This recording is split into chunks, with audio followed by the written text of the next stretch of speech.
আমাকে শাকিব খানের নায়িকা বললে আমি কেন রাগ করব? একদমই প্রশ্নই ওঠে না, কারণ শাকিব খানের হাত ধরেই আমার পথ চলা শুরু, এটা আমি বড়। আমি হচ্ছে শাকিব খানের নায়িকা, তার হাত ধরে আমার পথ চলা। প্রিয় ভিউয়ার্স, এবার শাকিব খানকে নিয়ে এই কি বলল শবনম ইয়াসমিন বুবলি, তা জানতে সম্পূর্ণ ভিডিওটি না টেনে দেখতে থাকুন।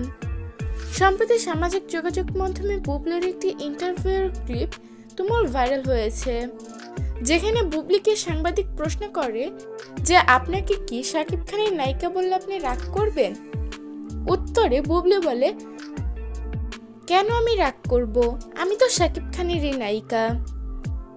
এটা ভক্তরা আমাকে ভালোবেসে বলে, তার হাত ধরে আমার ইন্ডাস্ট্রিতে আসা, তার সাথে আমার অনেক অনেক সাকসেসফুল মুভি রয়েছে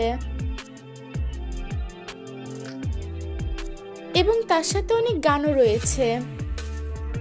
প্রিয় ভিউয়ার্স, শাকিব খানকে নিয়ে এরকমই কথা বলতে শোনা যায় বুবলিকে। এই বিষয় নিয়ে আপনাদের কি মন্তব্য তা জানিয়ে দিবেন আমাদের কমেন্ট বক্সে।